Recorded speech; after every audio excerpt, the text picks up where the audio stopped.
Bonjour, ici Stéphanie Simpson et bienvenue à Pas sorti du bois. Si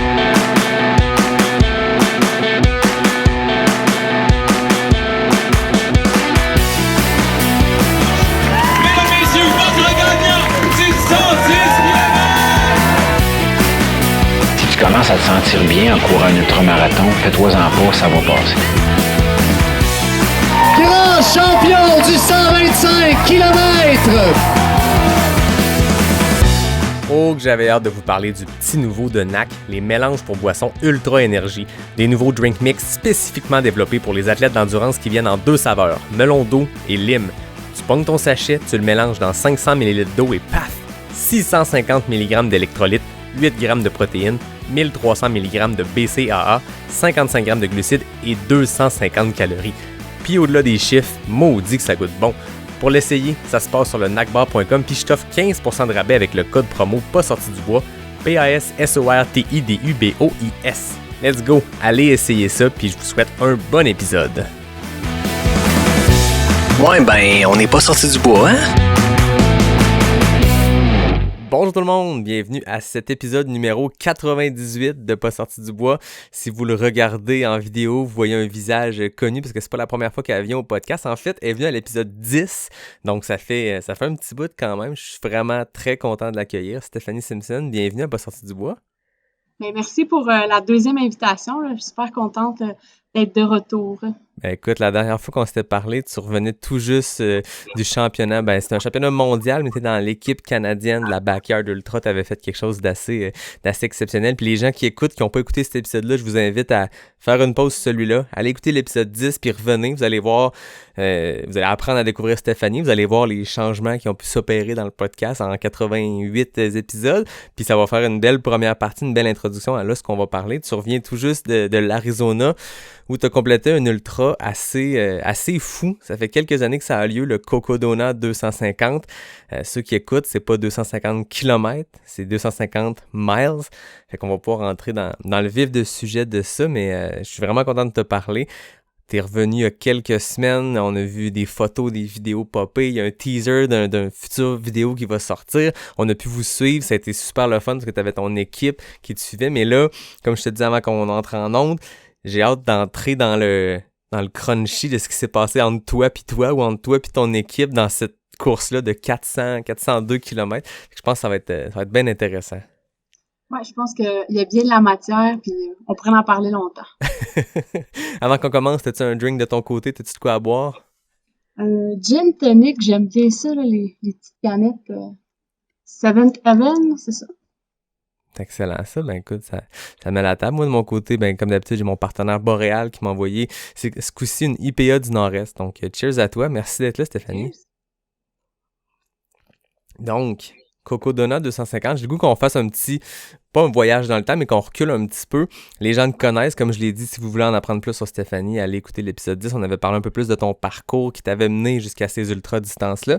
Je pense que t'es rendu quelqu'un, je veux pas te gêner, mais je pense que t'es quand même quelqu'un qui est très suivi, qui est très, très inspirante parce que t'as fait des grandes choses dans le trail et dans la course d'endurance et tout. Je pense que avoir l'engouement, en tout cas, pendant la course, puis les gens qui s'écrivaient, puis ce qui est le fun de vos ultras de 200, 250 000, c'est que ça dure longtemps. Fait que c'est le fun à suivre. Moi, ce matin, j'écoutais Zegama un peu à distance. C'était en Espagne, puis Kylian Jornet a fait sa 10e victoire. Tu sais, c'est une course qui prend 3h30, puis il y a du décalage. Fait que tu l'écoutes, puis tu claques des doigts, puis c'est fini. Mais un 250 mètres, on a eu le temps longtemps de refresh notre application, puis de voir Stéphanie t'es rendu dans cette course-là. Je sais pas où je m'en allais avec ça, mais j'ai le goût qu'on recule un petit peu, qu'on parle de ce qui s'est passé de ton côté course, depuis cette backyard ultra-là à l'automne 2020. Saison 2021, tu avais plusieurs affaires à l'horaire, tu avais une tentative de record canadien sur 100 miles, tu étais inscrite, tu étais fait la backyard, la Big Wolf backyard à Rivière-du-Loup, tu étais à Ricana aussi. J'ai le goût qu'on parle de cette saison-là, puis peut-être que est-ce que cette saison-là t'a inspiré, comment tout ça s'est emboîté pour finir par aller courir 400 km en Arizona? C'est une décision sur un coup de tête, là, mais on pourra revenir. Oui, il y a eu en juin l'année passée là, la tentative là, à McGill de faire le record sur 100 000. C'est sûr que c'était pas évident. Là, c'était encore en mode pandémie. On ne savait jamais si c'était fermé ou pas et tout. McGill me permettait qu'on soit seulement 8. Là, l'idée, c'était de trouver des coureurs parce que aussi, pour que ça soit une course officielle, il me demandait qu'il y ait aussi un minimum de 2 coureurs féminines.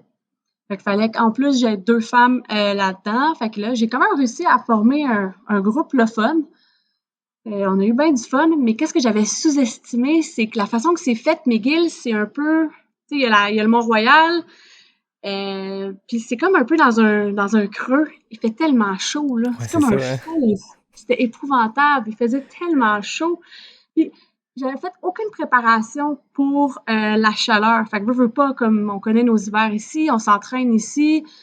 Puis j'ai comme pas vraiment porté attention, autant que j'ai fait attention à tout ce qui était l'aspect entraînement là, pour cette distance et la vitesse. J'ai négligé la chaleur. Fait que j'ai payé pour. Fait que C'est tôt dans la saison aussi, juin, parce que on n'a pas eu, tu sais, avec les hivers qu'on a, avec les saisons qu'on a, ça reste que des courses de début de saison qui sont extrêmement chaudes. On dirait que on n'a pas eu le temps encore de s'acclimater. T'es rendu en septembre, on en a vu d'autres, puis peut-être que le corps s'est habitué un peu plus, mais là, t'es comme commencé fort, parce que c'était tôt en juin, si je me rappelle bien. c'est comme dire dans 2 semaines, on fait Ouais. une course là, en pleine chaleur. Tu sais, c'est un peu ça, là. Fait que oui, c'était trop tôt, mais tu sais, il y avait tellement de restrictions. C'était les seules dates que je pouvais à McGill.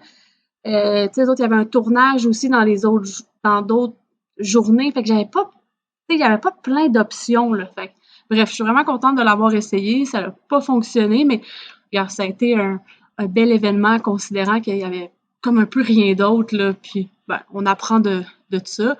Puis, c'était beau de voir les autres coureurs. Il y en a qui ont fait des vraiment belles réalisations, là, cette journée-là. Puis, regarde, juste ça valait la peine, là. Ah oui, mais c'est un trip parce que du 100 miles, point, c'est une distance qui est extrêmement challengeante, mais là, de le faire sur piste, quand on pense que des gros 100 miles bien montagneux, ça a un degré de difficulté, je pense que le 100 miles piste à tourner en rond, c'est la piste à McGill. Il n'y a pas de plus facile, moins facile, mais je pense que c'est un autre ballgame, puis c'est extrêmement challengeant sur plein d'autres affaires, hein. Ah, exactement. Puis il faisait tellement. Je me rappelle, là, Mélodie, elle me donnait des éponges à tous les tours. Il faisait vraiment chaud. Donc, c'était une belle expérience. Après, il y a eu la Big Wolf, mais tu sais, je revenais, nous, on a fait la traversée de Charlevoix avec les enfants, puis on revenait, je pense, le jeudi.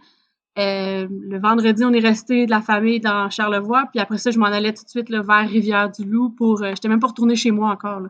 J'avais déjà laissé mon auto, puis tout était prêt pour que je traverse pour aller à Rivière-du-Loup, puis j'y allais honnêtement pour le fun, tu sais, je voulais pas me rendre à la fin.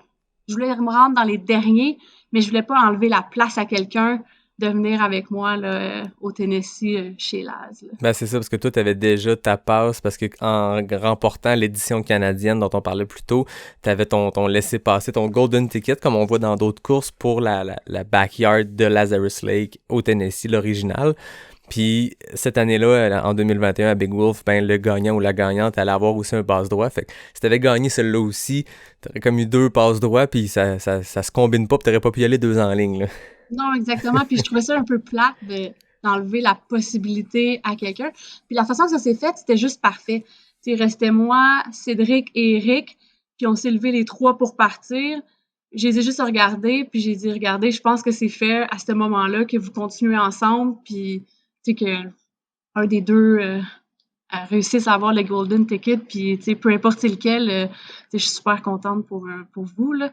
Fait que c'est comme ça que ça s'est terminé, puis moi ça me faisait une belle c'était vraiment le fun, j'ai vraiment aimé ça. Il y avait comme pas de stress, tu sais, je savais déjà que je voulais faire ça, fait que c'était comme relax. Ouais, c'est cool. Puis au final, t'as fait combien de tours avant de les laisser aller?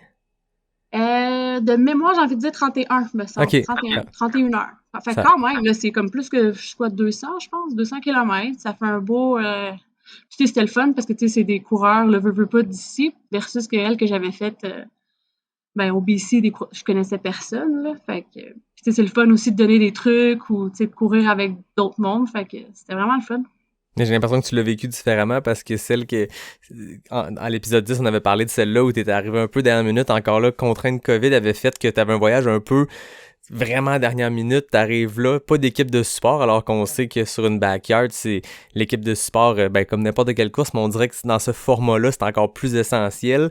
Si tu veux bien te reposer dans tes laps, toi, t'as vécu quelque chose de complètement fou quand t'as fait cette course-là en Alberta. Ouais. C'était-tu en Alberta? C'était à Kelowna, au BC. Exact, à Mais Kelowna. arrange-toi par toi-même, là. Ouais, c'est ça. Alors que là, t'es arrivé dans un contexte où t'avais une équipe de support, mais que t'avais aussi, justement, tu connaissais tout le monde, puis il y avait de l'air d'avoir une belle ambiance festive, point, course ou pas, à travers les crews, à travers les coureurs, les coureuses.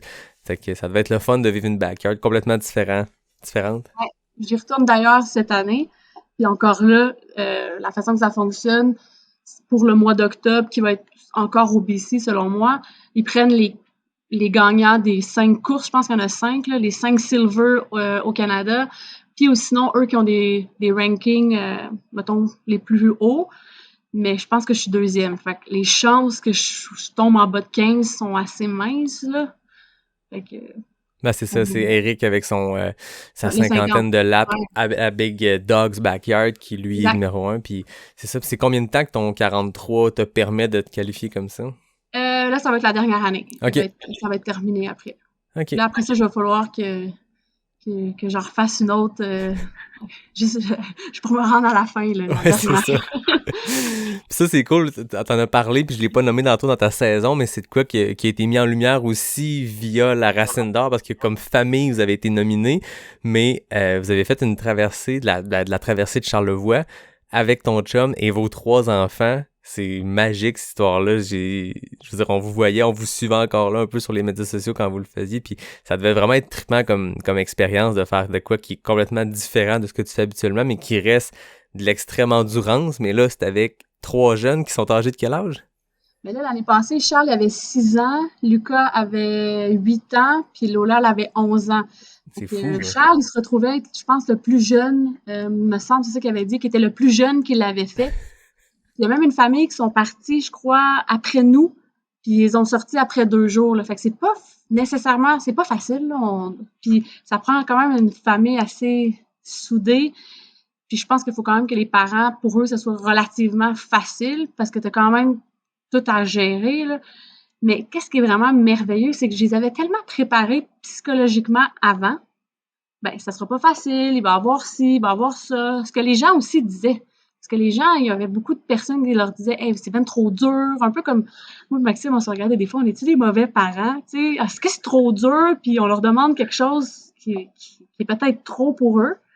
Fait qu'on a dit, ben, regarde, rendu là, on l'essaye, puis on verra qu'est-ce qui va arriver.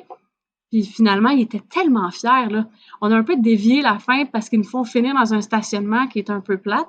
Fait qu'on nous, on s'est organisés pour qu'ils finissent vraiment où Arikana finit, qu'ils descendent, tu sais, comme l'arche, comme quand tu finis une course, là. C'était tellement beau de les voir, là. C'était comme, hey, on a réussi! Ils étaient tellement fiers. Fait que non, cette année, d'ailleurs, on fait le Mont Blanc. Ah, c'est vrai, vous faites le tour du Mont Blanc? Au mois d'août. Wow. Là, ça va être un petit peu plus long, là, 170, mais vraiment comme la course, là. C'est le parcours de l'UTMB, en fait, c'est le sentier Exact. qui fait le tour. C'est malade, ça. Ouais. Mais c'est cool parce que je suppose aussi qu'eux, ils ont des référents, peut-être d'autres enfants de leur âge n'ont pas, parce que ils te voient toi, puis ton chum Maxime aussi, c'est un solide coureur. Il a fini Bromont l'année passée, il a fini plein de longues courses. Fait que je suppose qu'il baigne là-dedans parce qu'il vous voit accomplir ces grandes courses-là ou ces grands efforts-là d'endurance, puis eux l'ont fait sur du multijour. Ça devait être magique de traverser l'arche qui est là en permanence au Mont-Grand-Fond l'été à cause du Arikana, la série Loup solitaire. Là. Exact. Non, c'était vraiment beau. Fait que j'ai bien hâte cette année à la version 2. Hey, c'est malade. C'est un autre petite coche de plus parce que là, c'est 170 km dans les Alpes et tout, de refuge en refuge. Avec les enfants, vous pensez faire ça en combien de temps environ? Je pense que j'ai booké pour 9 ou 10 refuges. OK. Quelque chose comme ça. Fait que ça ressemble un peu à la même charge par jour. C'est sûr que là, il y a un peu plus de dénivelé, mais je pense que c'est moins technique que ce qu'on a fait. Ouais. Puis ils sont un peu plus vieux. T'sais, ils ont 1 an de plus, ils ont un peu d'expérience. Bref, regarde, on va gérer ça au jour le jour, puis ça va bien aller. C'est vraiment trippant. C'est le fun que vous les ameniez à faire ça. Puis je suppose, je t'écoute, il y a aussi un intérêt de leur part de le faire. C'est que là, l'année passée, ils ont dû vivre des émotions fortes, justement, à traverser cette arche-là. Fait que là, quand tu dis on s'en va au Mont-Blanc et tout, c'est quoi le mot dans ce moment des jeunes à l'approche de ça? Là? Mais honnêtement, c'est vraiment drôle. Eux autres, leur fun, c'est les collations. Fait que moi, je fais un gros sac avec plein d'affaires. Là, un sac, c'est des jujubes, l'autre, en tout cas. Fait qu'à chaque matin, dans leur petite veste d'hydratation, là, bon, ils mettent du Kool-Aid parce qu'ils veulent du Kool-Aid. Puis là, ils choisissent leurs 3-4 collations, ils mettent ça dans leur poche, puis ils partent comme nous, là. C'est juste qu'eux, ils veulent des bonbons, puis des genres des affaires d'enfants, là. Puis ça, ils aiment ça, là. C'est vraiment leur fun, là. C'est choisir leur collation. Puis aussi, la règle, c'est tu peux manger tout ce que tu veux après. Ouais, c'est ça. Tu n'as pas besoin de me le demander. Si tu veux manger une barre de chocolat après, c'est correct. Fait que, les autres, là, c'est comme un autre. Il y a plus de permissions. Fait que, il y a un effort, mais les permissions, en tout cas. Fait que, puis je pense qu'ils sont très fiers. Ils font après ça, les deux filles, en tout cas, ils ont fait des exposés à l'école là-dessus et tout. Fait que, je me dis que c'était pas je t'ai forcé puis tu peux plus jamais le faire, là. Sinon, il n'aurait pas fait ça. Ah non, c'est clair. Mais je pense que ça leur montre autre chose. Puis, nous, on prône aussi que, je trouve là, que, surtout les jeunes filles sont peut-être pas assez poussées dans le sport. Fait que, je pense que comme parents, si nous, on fait pas un peu un effort pour un peu pousser, souvent, ils abandonnent, ils se trouvent pas bonnes, ils se trouvent grosses, ils se trouvent peu importe les raisons pour pas en faire. Mhm. Versus si je regarde Charles, c'est un petit gars. À l'école, ils vont jouer au soccer, ils vont faire plus de trucs versus les filles, ils ont besoin d'un peu d'aide, là, tu sais. Toi, tu sentais-tu, mettons, à l'adolescence, ce côté-là? Je sais pas si t'étais sportive à l'époque. Je pense pas qu'on était reculé aussi loin dans ta bio la dernière fois qu'on s'était jasé, mais tu ressentais-tu ça, toi aussi, quand t'étais plus jeune? Moi, j'ai joué au basket au secondaire. Puis c'était pas mal juste ça qu'il y avait. J'ai joué même une année au rugby. J'aurais aimé ça qu'il y ait de l'athlétisme, mais il n'y en avait pas.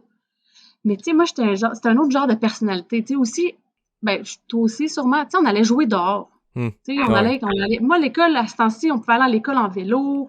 Tu sais, déjà là, tu bougeais pas mal plus que maintenant. Mais tu sais, moi, j'étais fan du film G.I. Jane, là. Je pense en secondaire 1, là, j'écoutais ça, puis je réussissais à aller sur Internet quand c'était mon tour, puis que ma mère, elle me disait pas de débarquer, là. Puis je regardais les trainings, puis j'étais fascinée par ça, puis j'étais comme, hey, pourquoi qu'il n'y a pas une femme qui est là-dedans pour vrai? Dans ma tête d'enfant, c'était comme vrai, là, comme G.I. Jane. Fait que, tu sais, je pense que c'est vraiment pas pareil. Je pense que quand nous, on était plus jeunes versus les enfants d'aujourd'hui, là. Ouais. Ouais, c'est intéressant comme point de vue, mais effectivement, il y a beaucoup de choses qui ont changé. Toi, tu sais, là, tu participes à des ultras autant sur route que sur trail, tu fais des backyards, puis dans des longues distances, puis dans des disciplines, dans des types de courses où justement, on dirait que la distinction homme-femme, elle n'existe plus. Tu sais, en extrême endurance, on le dit même que c'est le contraire. Souvent, je pense qu'il y avait une étude qui avait été faite que le 160 km est comme le point de bascule où, justement, dans les statistiques, dans les données qui sortent, il y a plus de femmes finishers quand les distances dépassent le 100 000.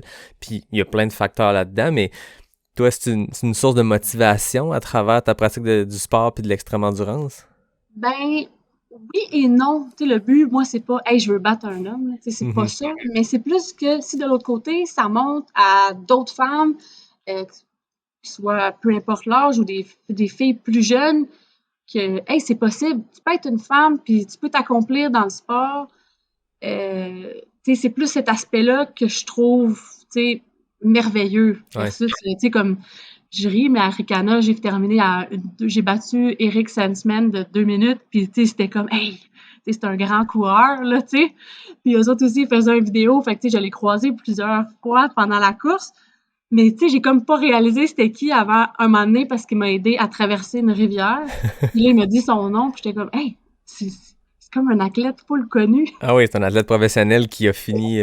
en fait, je pense qu'il a le record. 4 années en ligne, il est allé chercher un golden ticket dans des courses précédentes Western State pour se qualifier. Puis, tu sais, Eric Sensman, il est dans les... Ils appellent les c'est ça? Coconino Cowboys. Pour toute la gang de Flagstaff, ces coureurs élites-là, Jim Wamsley, toute sa gang. Mais effectivement, c'est vrai, moi aussi, j'ai remarqué ça. À un moment donné, quand on voyait les positions puis on se suivait, j'étais comme, fuck, elle court avec Eric Sensman, c'est quand même malade. Puis même le dernier ravito, on était assis un à côté de l'autre. Puis là, moi, en ce temps-là, j'étais avec Mélodie. Puis, tu sais, on y a parlé pendant un bout parce que nous, on avait un peu un problème de lumière rendu là. C'est un peu de notre faute, là, mais bref. Ça commençait à être limite, là. Mélodie était rendue avec son téléphone là, pour éclairer pendant un bout. Là. Et puis, elle avait juste une des deux frontales qui marchait. Là. Fait qu'ils nous avaient un peu expliqué le chemin, là, juste sais, pour qu'on soit sûr que ce soit correct, mais il était vraiment correct, mais je pense que lui aussi, il avait hâte Ouais. que ça finisse.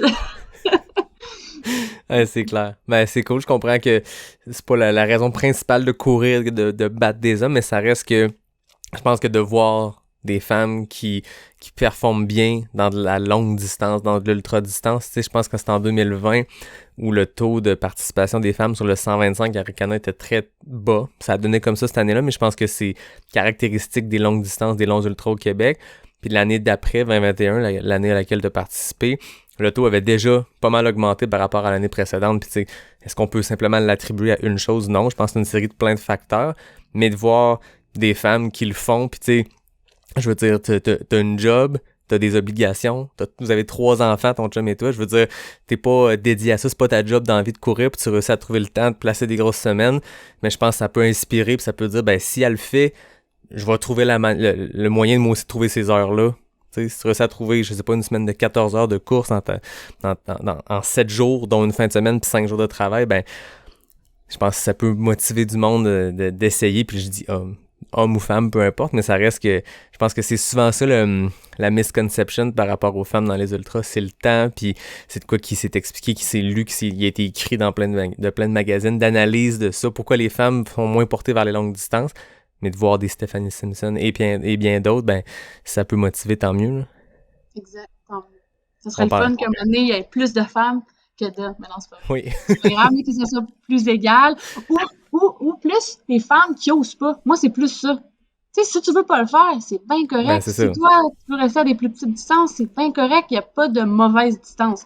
Mais si toi, ton rêve ou ton but, c'est de le faire, mais go. Tu sais, il y a rien qui t'empêche. Fait que c'est plus ça. Tu sais, c'est plus ces personnes-là, femmes ou hommes, go. Tu sais, t'es capable. Tu sais, c'est plus ça qu'on veut un peu pousser à se rendre à le faire, tu sais. Ouais. Mais je pense que les ultra-distances, qu'on tombe dans peu importe le type d'ultra 50 km et plus, quand tu commences à courir, quand tu te mets à t'intéresser, quand tu découvres ce que c'est, puis tu fais fuck, il existe plus que le marathon, ça peut sembler une montagne, littéralement, mais je pense que de mettre en lumière des coureurs, des coureuses, puis avec le podcast, j'espère que ça peut motiver aussi des gens, parce qu'on je parle à 95% de gens qui font ça pour le fun, peu importe le niveau, que ce soit des niveaux élites ou pas, des mid-packers, des backpackers, des gens qui font de la longue randonnée, peu importe, c'est la grande majorité de ces gens-là, c'est pas des professionnels. Je pense sur 98 épisodes, j'ai dû parler à 3 professionnels, puis 95 monsieur, madame, tout le monde. Fait que c'est ça aussi, c'est de montrer que c'est possible d'atteindre des très, très grandes choses pour le commun des mortels. Je pense que c'est ça la beauté aussi des sports d'extrême endurance, c'est que c'est un peu à la portée, je vais pas dire de tout le monde, mais je pense que quand tu veux mettre les efforts et tu es prêt à être patient parce que c'est des années de build-up vers ça, c'est tout à fait possible. Versus parfois, des fois, des sports, tu sais, le 100 mètres, je veux dire, même si j'avais commencé à essayer de faire le 100 mètres, je veux dire, je mesure 5 pieds 6, puis j'ai des gros mollets. J'aurais pas pu faire du 100 mètres rapide puis faire du 9 secondes. Par contre, je suis capable de courir un 100 mètres, mais ça a pris des années, mais c'est possible. Puis je suis monsieur, madame, tout le monde. J'ai jamais été un athlète d'exception J'ai fait bien des sports, puis j'ai pas été très bon dans beaucoup de sports, tu sais. J'étais le gars average dans tous les sports, mais je pense que l'ultra-distance permet d'atteindre des choses, parce que justement, c'est plus juste la performance qui est important, c'est la distance, c'est de compléter quelque chose, puis d'atteindre tes objectifs, que ce soit du 25K en sentier ou du 402 km en Arizona. Exact. Puis tu sais, comme ils disent... tous les pros, ils ont déjà été amateurs, puis aussi, tous les experts ont déjà été un débutant. Fait que, tu sais, c'est la même chose pour tout le monde. Puis moi, j'ai commencé à faire mon premier ultra en 2015, avec un background de course de quand même plusieurs années, du marathon et tout là-dedans. Fait que, tu sais, c'est pas du jour au lendemain, là. Exact. Puis même de 2015 à maintenant, où que je vois où que ça a fait la plus grosse différence, c'est l'aspect mental. Ouais. C'est là que, à un moment donné, je pense que tu comprends, tu te connais mieux, puis tu développes vraiment cette capacité mentale-là. Fait que là, après ça, tu dis, ben, pas, je suis pas arrêtable, mais un peu. Tu sais, OK, mais c'est pas, comment dire, si je veux le faire, OK, je sais que je peux le faire. C'est plus cette genre de mentalité-là. Puis je trouve qu'après, ça va dans n'importe quoi. Tu sais, que ce soit au travail, un projet, se lancer en affaires, peu importe. Je pense que les coureurs d'ultra, sûrement, ou sûrement d'autres coureurs aussi, mais qui ont un peu cette capacité mentale-là, je trouve que tu vois vraiment une différence. C'est pour ça souvent qu'on voit des personnes business haut qui font quand même beaucoup de sport, tu sais. Parce que je pense que c'est un bon complément, là. Ouais. Un va plus sans l'autre, là. Y a-tu un déclic? Tu dis en 2015, pas aujourd'hui, t'as comme compris cette game-là, que le physique, tu l'avais atteint d'une certaine manière, mais que, à un moment donné, c'est le mental qui embarque, puis c'est ça qui fait qu'il y en a plus de distances qui sont trop grandes. T'as-tu un déclic ou c'est une somme de plein de choses qui se sont passées? Ben, c'est sûr que moi, ça m'a pris, j'ai déjà dit, là, 3 fois avant de réussir un 100 miles. J'avais comme une barrure psychologique à 120. Tu sais, à 120, là, c'était comme si un peu je doutais de moi. Jusqu'au jour que je dis, OK, ça sert à rien, j'ai beau faire tous les entraînements du monde, être super prête, si je corrige pas cet aspect-là, j'y arriverai jamais. Fait que ça a été avec Javelina. J'ai dit, OK, là, ça suffit, c'est là que ça se passe. Puis à partir de là, tu sais, c'est sûr qu'après de course en course, tu sais, c'est un apprentissage, tu apprends d'autres choses, tu développes d'autres skills et tout. Mais je te dirais que c'est vraiment à partir de là qu'il y a eu un genre de déclic, puis je me suis dit, OK, tu sais, moi, j'ai une phrase que je me dis depuis que je suis vraiment petite, là, je veux réussir, je peux réussir, je fais de mon mieux, puis c'est comme si, là, je dis, OK, c'est ça que j'applique aussi, puis ça va marcher. Puis, tu sais, laisser aussi faire les gens, des fois, qui te disent de ton entourage, hey, c'est ben trop, ou t'es pas capable de faire ça. Maintenant, j'écoute même pas, là. Ah, C'est beau c'est me ça. dire que je peux pas le faire, que je le réussirai pas. Même exemple, quand j'ai fait le 100 000, c'était un peu ambitieux, là. Puis je suis 100% consciente de ça, là. Tu sais, c'est quand même vite.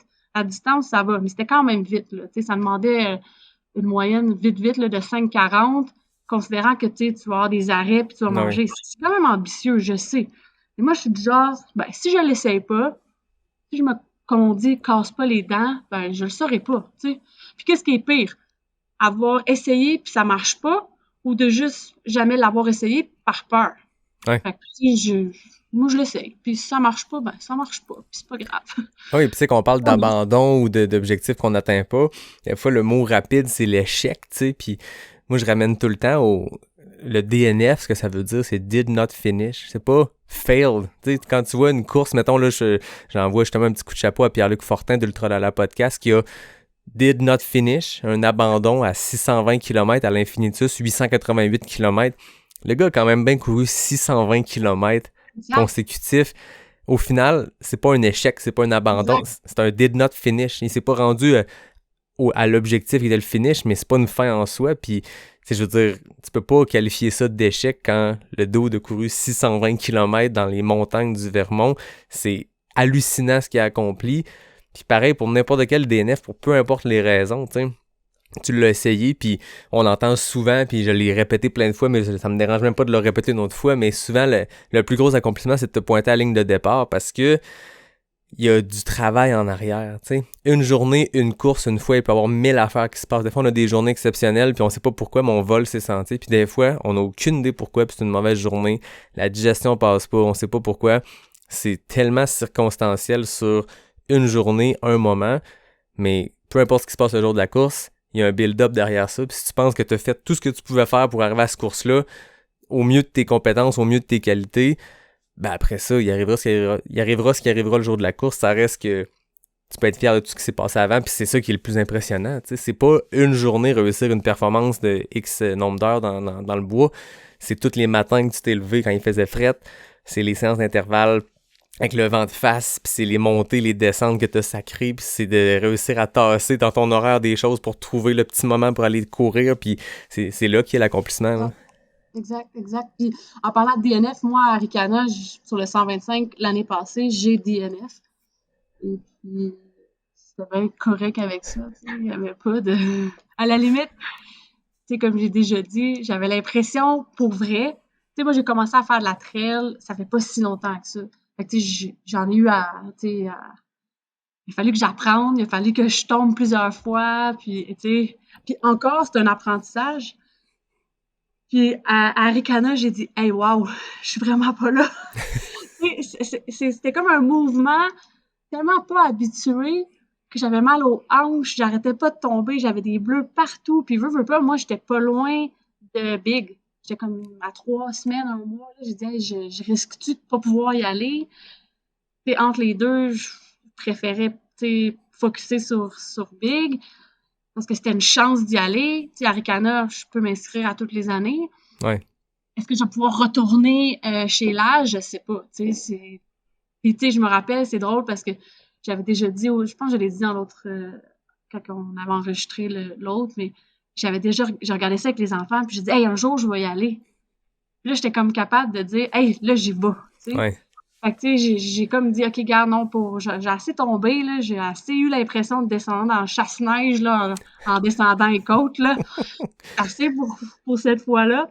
Je sais sur quoi travailler, puis je vais revenir l'année prochaine, mais là, je vais être vraiment prête.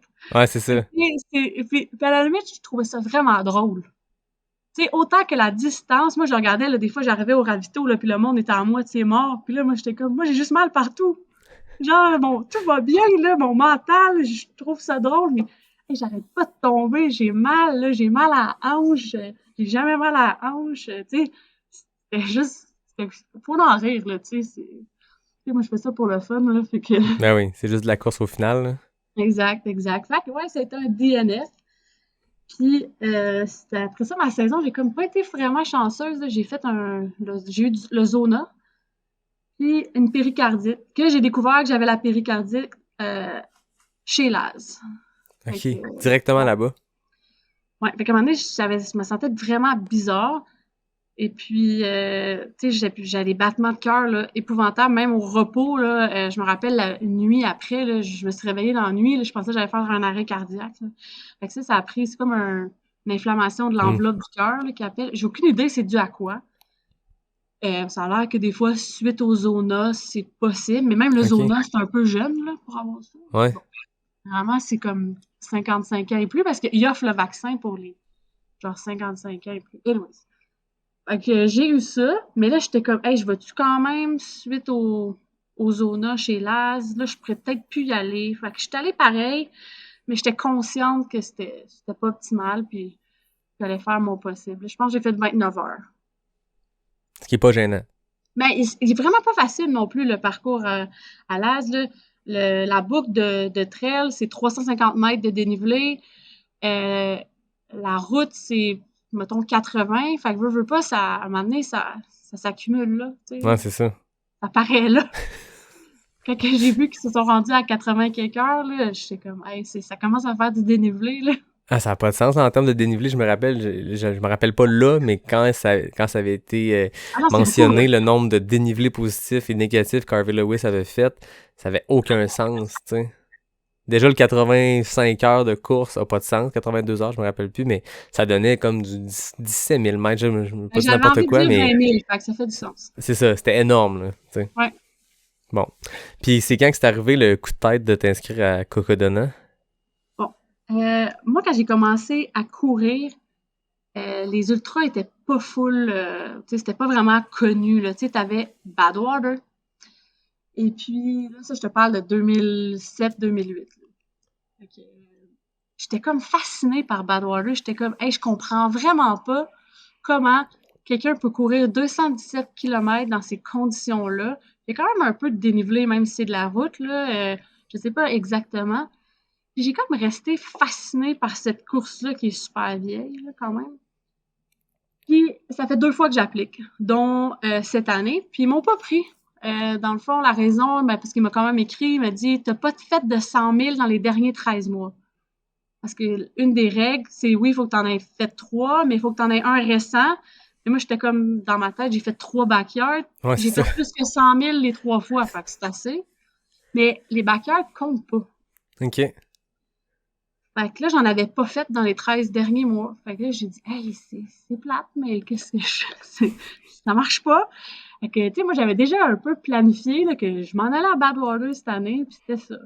J'avais même déjà demandé à Mélodie, hey, t'es-tu disponible au mois de juillet, puis tout. Fait que là, il y a Alexandre Benoît qui était inscrit d'ailleurs, que finalement, ben, c'était pas sa journée, là, qui me parle de Coco Dona. Je me rappelais de l'année passée, Maggie qui avait gagné et tout. Je regarde ça, je dis, hey, ça commence à être long là, pour moi, là, 250 miles. Et c'est de la trail. Tu sais, c'est pas de la route, là, c'est de la trail. Fait que c'est vraiment hors de ma zone complètement. Fait que là, j'ai dit, bon, il veut que je fasse un 100 000 et plus. Puis idéalement, si c'est fait dans des conditions où il fait chaud, c'est encore plus de points. Je disais, hey, parfait, c'est ça que je fais. Et puis, ça a pris 2 jours, je pense, entre mon refus, là, dans le fond, que je me retourne de bord, puis je fais, hey, Mélodie, finalement, t'es-tu prête? T'es-tu disponible début mai? Si je change de plan, ça serait ça. Fait que finalement, elle dit oui, oui. OK, parfait, c'est beau, je m'inscris. Fait que c'est un peu comme ça que ça s'est un peu décidé. Puis à la limite, j'étais un peu contente que ça soit passé comme ça. Tu sais, c'est comme si ça me donne plus de temps. Puis je suis tellement contente de Coco Dona que j'aurais manqué tout ça si finalement je serais allée à Badwater. Fait que je me dis, comme j'aime ça dire, on fait notre propre chance, là, mais finalement, c'était comme c'était parfait là, que c'était ça comme ça. J'adore ça. Il dit, ça te prend un 100 miles dans le dernier 13 mois. Tu lui as dit, m'en faire 2,5 d'une traite. Exact. Puis il fait bien chaud, ça va être parfait. Là, après, je présume que, regarde, si ça marche pas, je réessayerai jusqu'à temps qu'il va me prendre. Ben oui, c'est ça. Mais, tu sais, ça monte aussi de l'autre côté parce que, tu sais, les gens ils ont quand même suivi je pense, comme tu as dit, le Coco Dona, là. Tu sais, même à des gens peut-être plus expérimentés, mettons, je me considère comme quand même expérimentée dans ces courses-là, ben ça marche pas nécessairement non plus tout le temps comme on veut, nous aussi, là. Fait que moi, ils m'ont refusé 2 fois, là. Fait que, on continue, puis ça va finir par marcher. Fait que, tu sais, c'est aussi pour les gens, des fois, qui se découragent.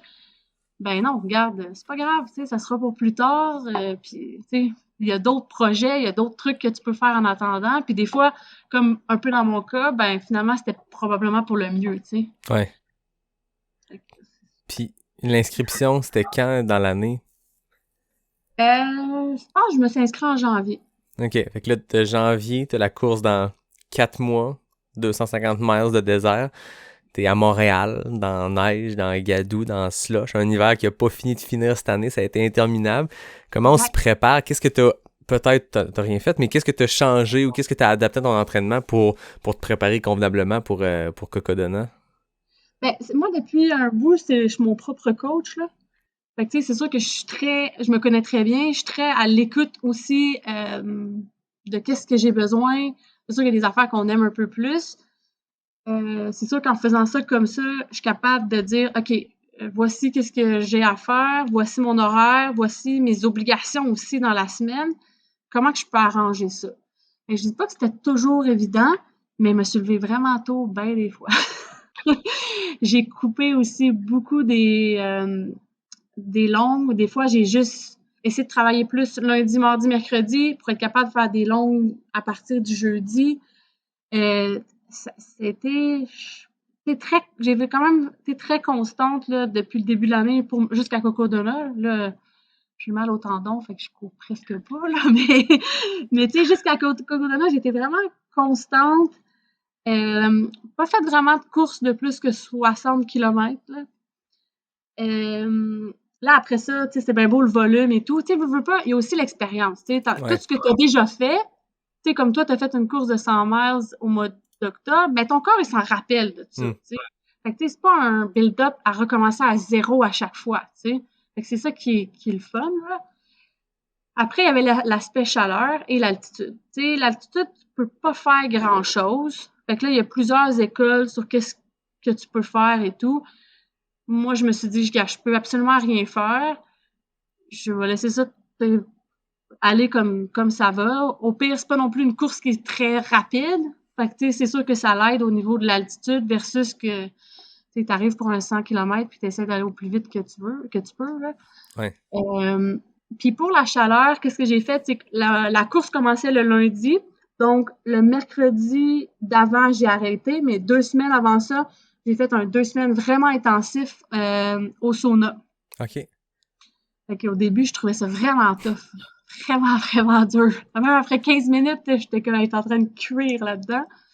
Puis pour finalement me rendre vers la fin, à genre 40 minutes, puis je trouvais ça... J'avais besoin de boire beaucoup moins.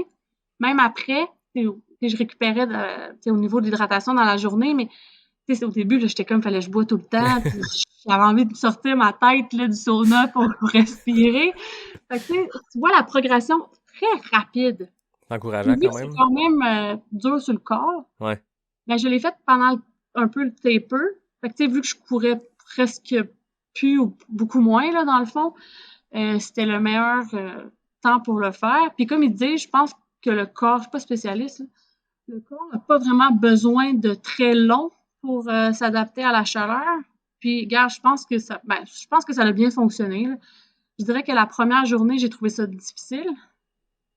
Puis là, après ça, je me suis dit, OK, je vais juste ralentir un peu. Puis après, ça s'est placé. OK. C'est quand même encourageant de voir que rapidement, tu peux t'adapter comme ça. T'sais. J'en parlais avec Marianne dans les épisodes en préparation pour Western State, puis c'est ça qu'elle me disait. T'sais, pas besoin de, Non, pendant c'est ça. 6 mois, de faire du heat training. C'est quelque chose que tu peux faire condenser à la fin.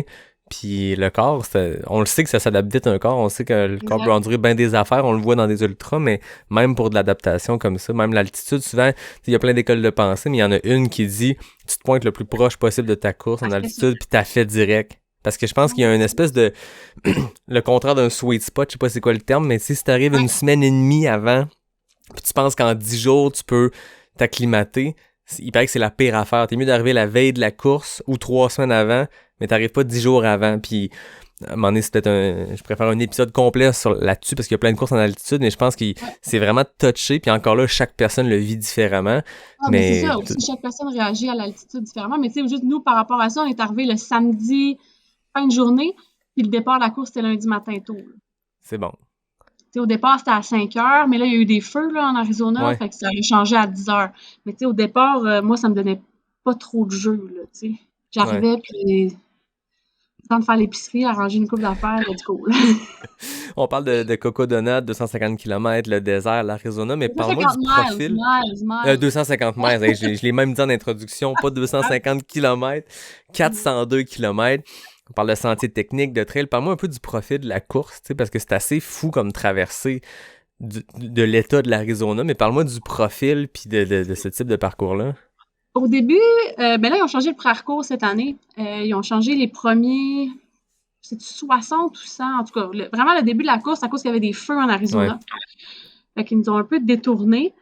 Certains disent que finalement c'était plus dur, d'autres plus facile. Bref, peu importe, là, on pourra jamais comparer. C'est 250 miles, soutenez-vous pas, c'était tough. Exactement.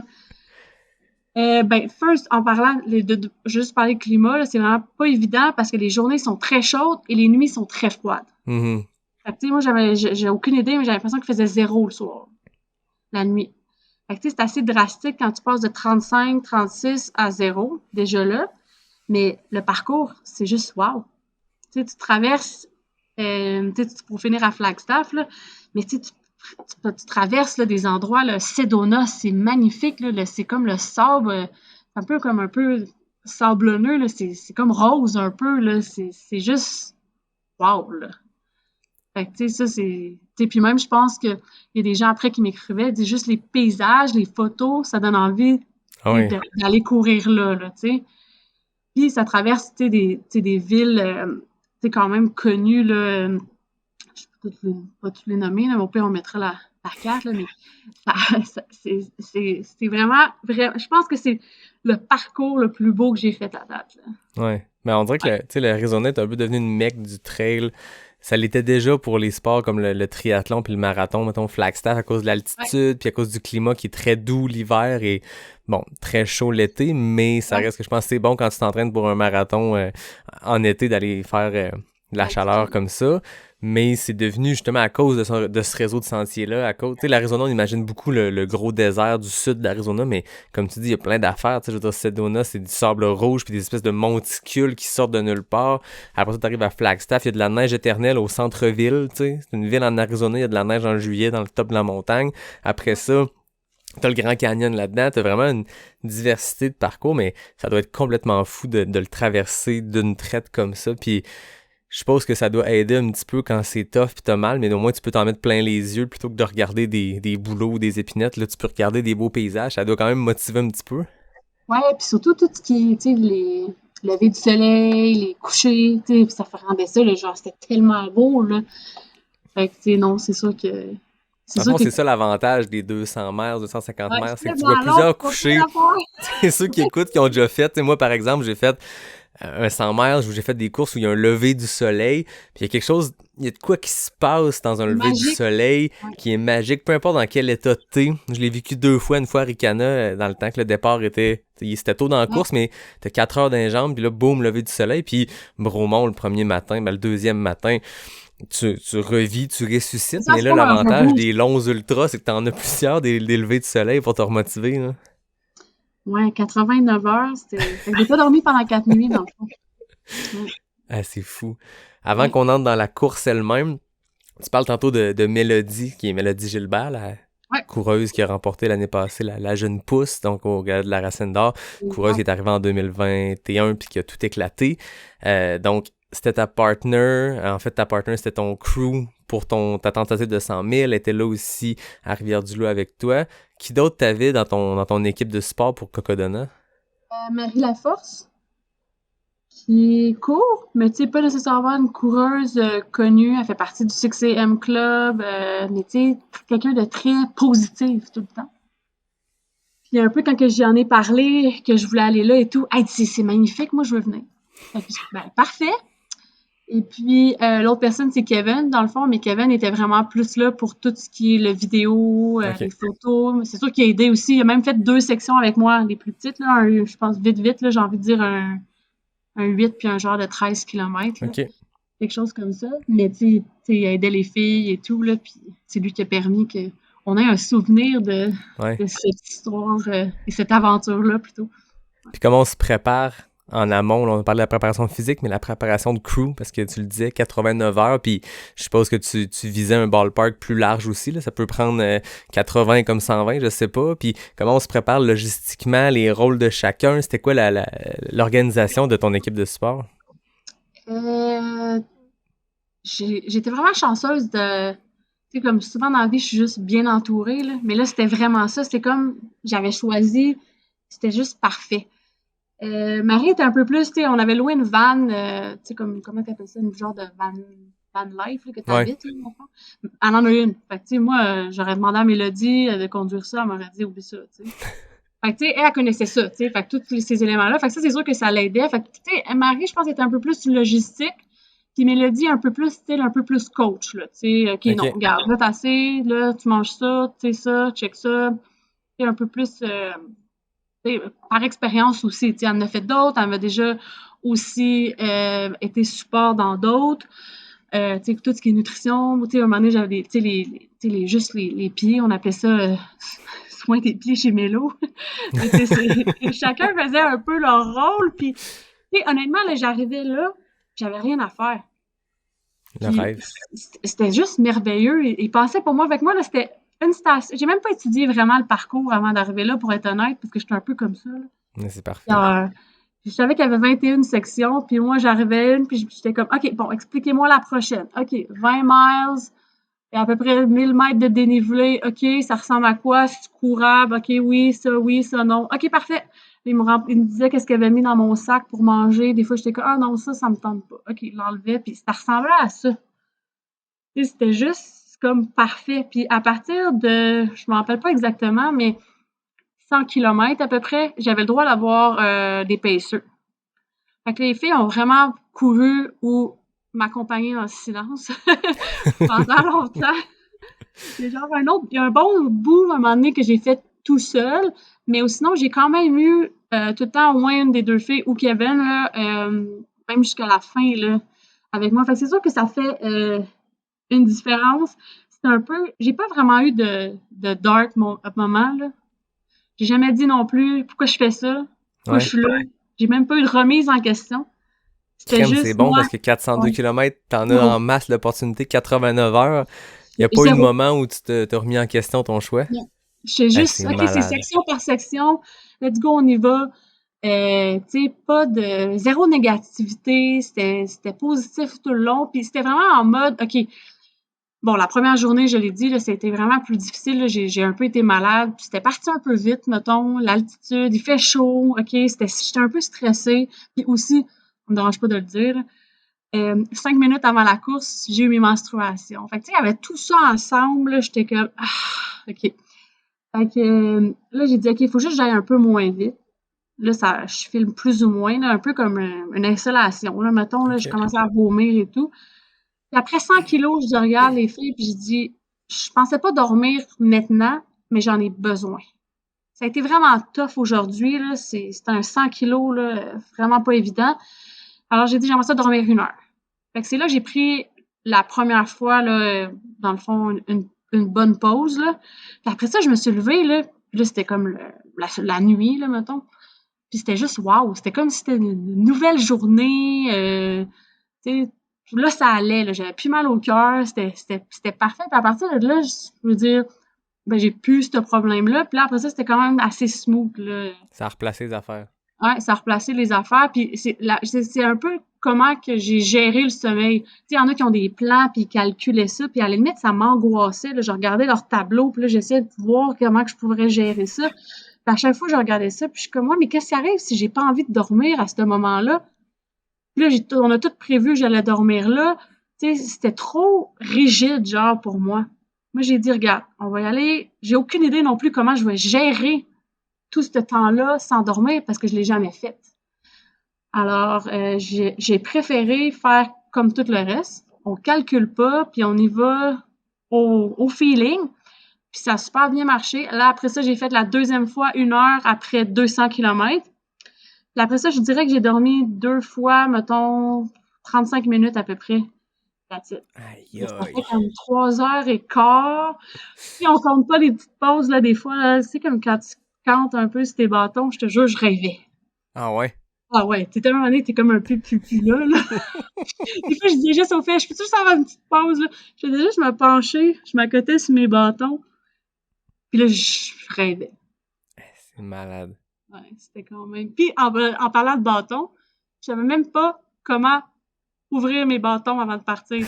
On était là les trois en train de regarder mes bâtons pour dire, ça te donne-tu une idée que je les ai pas pris plein de fois? Fait que, tu sais, il y avait plein d'affaires nouveau dans ça. Puis à la limite, je trouvais ça parfait. Tu sais, Ouais, si j'allais dire, y a-tu quelque chose de. Si t'étais trop préparé, surpréparé avec ta personnalité que je sens qui est au feeling dans ces situations-là, si t'avais essayé de trop le préparer, ça aurait-tu enlevé une part d'aventure? Là? J'ai l'impression à t'écouter que après cette première sieste-là, puis quand il en restait 302 km après ça, t'es comme parti, puis on part à l'aventure, puis il arrivera ce qui arrivera, puis j'apprendrai à gérer mes bâtons. T'as 400 km pour apprendre à les gérer. Je suppose qu'aujourd'hui, t'es les ouvres d'une façon hyper Mais- facile.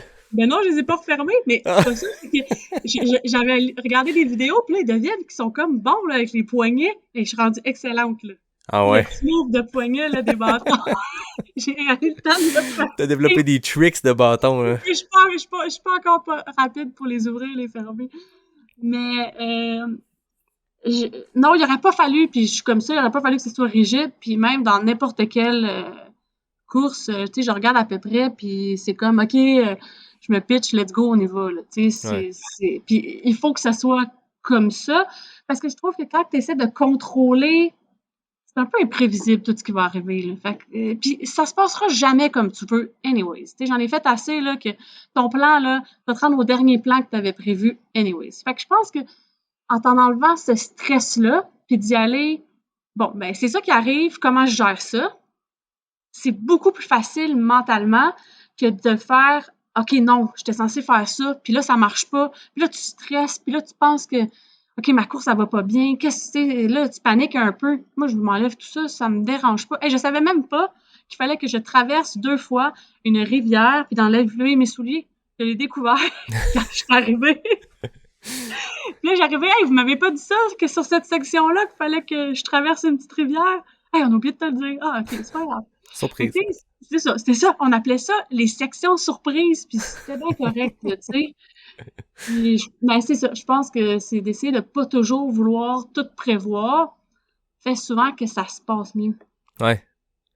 Je suis curieux de comprendre mentalement comment on gère 402 km. Tu sais, je sais pas s'il y en a qui écoutent qui sont comme moi. Moi, je le sais que des fois, je vais me dire, il reste tant de kilomètres, puis c'est pas une bonne idée parce que c'est trop tôt dans la course, puis ça peut avoir l'air d'une montagne. Peu importe c'est quoi la distance. La semaine prochaine, je fais le 50 km de la clinique du coureur.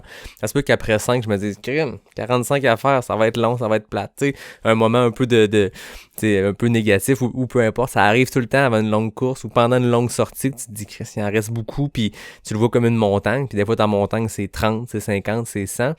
Comment on se prépare mentalement ou comment, sans préparation, comment ça se passe dans ta tête à mesure que tu avances puis que tu sais que ce qui s'en vient, c'est des centaines de kilomètres. Tu vois-tu le big picture? Tu découpes ça en sections? Je veux mettre une loupe sur ce qui se passe dans ta tête quand tu te lances sur 402 kilomètres. C'est sûr que c'est une course que t'arrives pas là puis t'as pas visualisé dans ta tête bien des fois, là. Fait que, tu sais, moi, tous ces mois d'entraînement-là, ben, je l'ai vu, cette course-là, tu sais.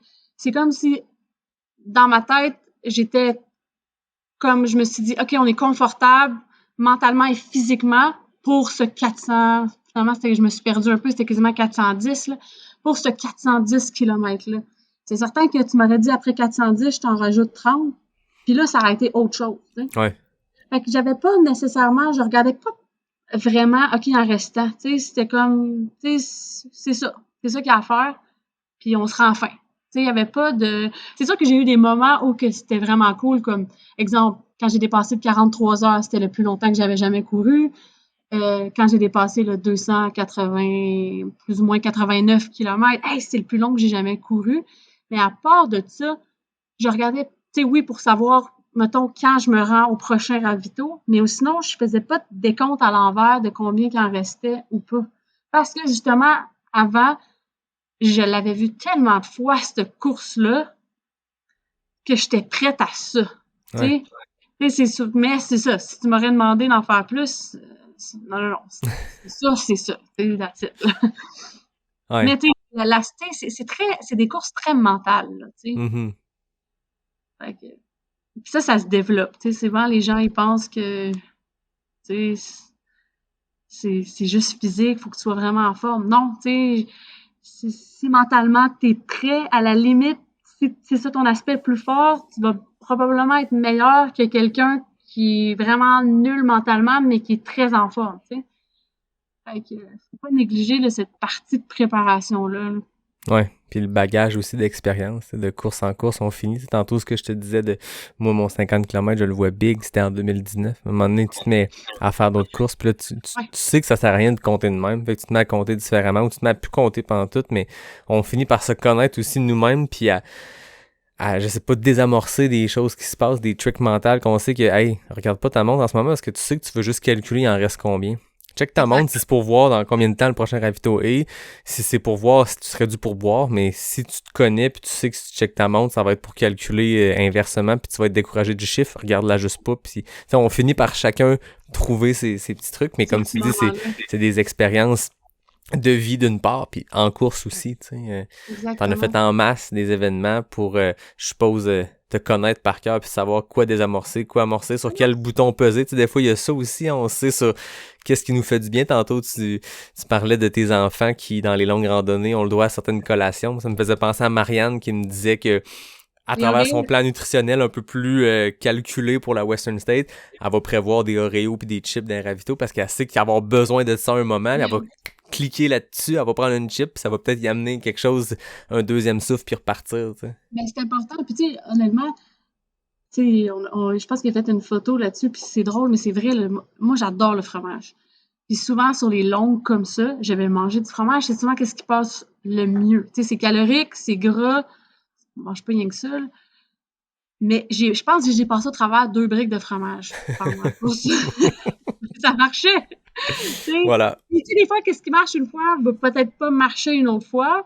Fait que, tu sais, moi, la veille, on est allé à l'épicerie, puis je regardais qu'est-ce qui me tentait, puis, tu sais, c'était un peu ça. Fait que là, j'arrivais, puis il m'avait fait une genre d'assiette buffet, là, il y avait un peu de tout, puis je choisissais qu'est-ce que j'avais envie de manger. Mais c'était ça. Puis, tu sais, essayer de, tu sais, moi, j'aurais juste dit faire attention au niveau des protéines, parce que c'est tellement une longue course, c'est dangereux pour la dégradation des muscles. Tu sais, ça, c'est un aspect que sur des courses plus courtes, on n'a pas besoin de faire attention. Mais là, sur comme quasiment 4 jours, il faut faire attention à ça. C'était un peu ma seule, mettons, la seule affaire que je leur ai dit. Tu Faites juste vous assurer que je prends assez de protéines, that's it. Puis j'ai peut-être même bu trop de trucs avec des électrolytes. Ah Parce ouais? qu'à un moment donné, là, j'avais les 2 bords de la langue tout brûlés. Ouais, fait que tu sais, ça, j'aurais jamais pensé que c'était possible et je vous le dis, ça fait très mal. Soyez prudent avec les Les électrolytes. 2 bords, là, c'était épouvantable. Puis là, après ça l'a fait mal pendant comme une couple de jours après, là. Ah Mais ouais. d'ailleurs, Mélodie, elle avait amené la nouvelle Poudnac là, au melon. Puis moi, elle m'a fait goûter ça la veille. J'ai dit, hey, c'est bon, c'est parfait. Il y a un bon ratio protéines, glucides. Let's go. Mais tu sais, j'avais pas essayé dans une course. Tu sais, j'aime le goût, c'est beau, c'est parfait. Ouais, Fait que, j'adore tu sais, ça. je suis un peu comme ça, là. Moi, c'est un Ouais. peu, bon, c'est beau, ça marche. Puis c'est correct, là.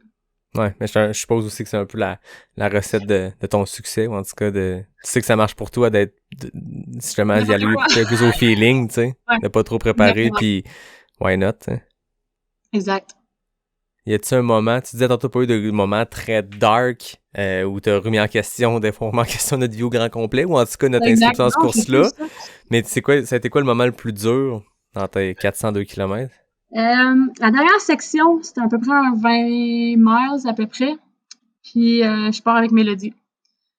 Puis là, ben, il y a Marie qui nous dit « Hey les filles, profitez-en, c'est la dernière grosse montée, vous allez voir, ça va être vraiment beau, vous allez avoir une belle vue sur Flagstaff et tout. » Mais ça se retrouve aussi être une montée qui nous amène à peut-être 2800, 2900 mètres d'altitude. Tu sais, veux pas, je commence à être fatiguée et un peu moins là mentalement, un peu moins alerte. Et puis, ça représente, si j'ai envie de dire, sur 3 kilomètres, à peu près, c'est 1000 mètres, un affaire de même. Mais ça monte, c'est pas courable, c'est un peu, on appelait ça de l'escalade, là, puis moi, puis Mélodie, là, tu sais. Puis là, t'avais tout le temps Mélodie qui se mettait la main en arrière sur mes fesses pour pas que mon pied débarque, puis elle était prête à me pousser. Puis là, dans ma tête, c'est comme, elle va pas me retenir, là, si je pars. Mais bref, là, je sais comment. OK, au moins, elle m'aide à me donner une petite poussée, là, des fois. Puis c'est genre ça, mais on voit pas le top. Ça, c'est le mont Eldon, je pense. On ne voit vraiment pas le top. Puis là, on est comme, hey, ça finit plus, cette affaire-là. Puis là, sur ma montre, ça disait, mettons, on arrivait à 20 miles, puis là, c'était là le ravito, mais on voit absolument rien. Puis là, finalement, on se rend en haut après, je pense que 1 kilomètre prenait 40 minutes. Fait que ça a pris vraiment du temps à monter en haut, là. On arrive, et puis en plus, je suis fatiguée. Il y a une couple de fois, je dis à Mélodie, hey, Mélodie, faut que je prenne une petite pause. Je fais juste m'asseoir sur une roche, je m'accoute les bâtons. J'avais besoin de fermer mes yeux une couple de secondes. Là, je suis comme, ça finit plus, cette affaire-là. On réussit à monter en haut. Là, on arrive en haut, on voit absolument rien. Il y a pas de, je sais pas qu'il y a une route en arrière parce qu'il y a personne qui passe là, mais on la voit pas, la route. On le sait après qu'il y a une route. Là, ça nous fait longer le bord de la montagne. Mais là, c'est vraiment pas large. Si je mets le pied de côté, on tombe, je sais pas trop comment haut, mais bien haut. Mais là, il y a une espèce de vent, là. Je pense que Mélodie va partir au vent. Et que là, à un moment donné, dans ma tête, je me dis, hey, on va-tu mourir ici? Fait que là, je dis, hey, là, j'étais un peu fâchée, ça n'a pas de sens qu'il faut passer ici. Je vais peut-être mourir, c'est la fin de ma course. Mais tu sais, je suis comme plus là mentalement. Et là, t'as Mélodie qui réalise que c'est dangereux. Mélodie, elle se met à pleurer. Genre, c'était trop, là, entre me gérer, puis tout ce qui se passe et tout. Puis là, après, c'est comme je me réveille tout d'un coup. OK, on est en mode survie. Fait que là, moi et Mélodie, on se met à courir. Je sais même pas comment je faisais pour courir dans ces sections-là. J'avais genre les pieds qui... Il y avait de la neige, comme tu disais. Puis finalement, on entend de la musique. Puis on dit, hey, on s'est rendu, on est en vie. Là, c'était comme, pas genre, on s'est rendu au ravito, on est en vie. Ça n'avait pas rapport notre affaire. Puis là, en même temps, t'as Eric qui arrive, puis il dit, hey, dites au directeur que c'est ben trop dangereux, là. Moi, je cours ici tout le temps, là. Faut que le monde y passe par la route, il faut pas passer par la montagne, il y a ben trop de vent. Fait que c'est comme si on avait pogné le genre de 20 minutes où il y a eu du vent, là, parce qu'il n'y a personne d'autre qui a parlé de vent à part, mettons, les 5 coureurs, Eric, une autre fille qui était là, puis, mettons, 2 autres, là. C'est juste nous qui a, genre, connu ce moment-là, là, genre, c'était paniquant, là. Là, on arrive au ravito, finalement. Le gars, il me donne du saumon avec des choux de Bruxelles enroulés dans du bacon. Là, je suis comme, hey, moi, je pensais que j'allais mourir, puis tu me donnes du saumon. C'est C'est comme les extrêmes, hein. C'est comme un mix de choses qui se Hey, passent à peu c'était près en même temps, qui n'ont pas de trop sens. d'affaires, là. Là, t'as Mélo qui est gelé, parce que là, on sortait dans Veux pas, il y avait vraiment du vent. Là, je dis, Mélo, désolé, mais il faut qu'on reparte. On finit ça, là, genre, pour vrai, j'en peux plus. Fait que là, on repart et tout. Puis là, c'est là qu'on avait des moments où on n'avait pas trop de lumière. C'est drôle parce que je te disais tout le temps, Mélodie, t'es-tu sûre qu'on est sur le bon chemin? T'es-tu sûre? Puis là, je voulais absolument qu'elle m'amène sur la route. Mélodie, sors-moi du bois, là. Je peux plus être dans le bois, là. Amène-moi sur la route pour que ça aille plus vite. Tu sais, je voulais juste courir sur la route pour que ça aille vite, tu sais. Pour finir, là, tu sais. Ah Donne-moi ouais. les derniers 10 kilos, là, que je te cours ça vite, tu sais. Mais tu sais, c'était juste plus rationnel, là, tu sais. Puis là, après, ben, c'est ça, la fin se fait sur la route, là, un peu. Finalement, j'ai eu ma route pour genre 2 kilomètres, mettons. Puis on arrive à la fin. Puis je pense que c'était tellement gros comme émotion que c'était moi puis Mélo, on voulait vivre en haut de la montagne. Puis là, le mix de tout ça, que je suis arrivée, puis j'avais l'impression de ne pas avoir eu d'émotion de franchir la ligne d'arrivée. C'était comme un genre de soulagement, là, tu sais. Il a fallu, pour vrai, j'avais oublié mes bâtons, puis on est retourné les chercher, puis on est allé le lendemain. Mais là, je voyais les gens arriver, tu sais, eux qui arrivaient, mettons, là, on est, je sais pas moi, 7-8 heures plus tard. Et j'ai toujours pas dormi. Et puis là, j'étais comme, hey, wow! Là, tu sais, les larmes, tout, je suis comme, hey, je viens de faire ça, moi aussi, tu sais. C'est vraiment, il a fallu que je vois d'autres mondes pour réaliser qu'est-ce que je venais de faire. C'est comme sur le coup, je comprenais pas trop qu'est-ce qui se passait. C'est sûr que t'as pas dormi, ça fait 89 heures, t'es un peu tout mêlé, t'as halluciné, t'as eu plein des affaires, là. T'es en carence de bien des affaires, là. Ouais, exactement. Fait qu'il a fallu que comme je retourne à l'hôtel. Ah, ça, c'est drôle. Après ça, je prenne mon bain, j'en revenais sur l'histoire du bain. J'étais pas capable de dormir, je me suis juste étendue. Puis là, après ça, on est retourné là, au départ. Puis en même temps, on voulait filmer des arrivées de d'autres. Parce que c'était juste wow, tu sais. Moi, je trouve que je l'ai eu quand même facile, dans le sens que, comme j'ai dit, j'avais pas de moment dark. J'étais motivée du début à la fin et tout, mais il y en a là qui ont couru sur une cheville à moitié foulée. Il y en a que ça a été vraiment tough, là. Fait que, tu sais, des voir aussi arriver, puis là, de voir toutes ces émotions-là, puis le crew, puis tu sais, c'était juste wow, là. Tu sais, c'est là que tu dis, hey, c'est merveilleux qu'est-ce qu'on fait, puis la communauté, tu sais. Ouais, c'est malade. Fait que, pour revenir à l'histoire, c'est ça. Fait que, on arrive à l'hôtel qui ressemble à un genre de Super 8, là. Fait que, tu sais, un hôtel bien de base, là. Fait que Marie m'avait de couleur bain et tout. Je sais même pas comment ça qu'ils m'ont laissé là. J'aurais pu me noyer, là. Je serais pas là, là. Fait que j'avais dans le bain, pis tout, hey, j'ai l'impression qu'il y a de la musique dans la salle de bain.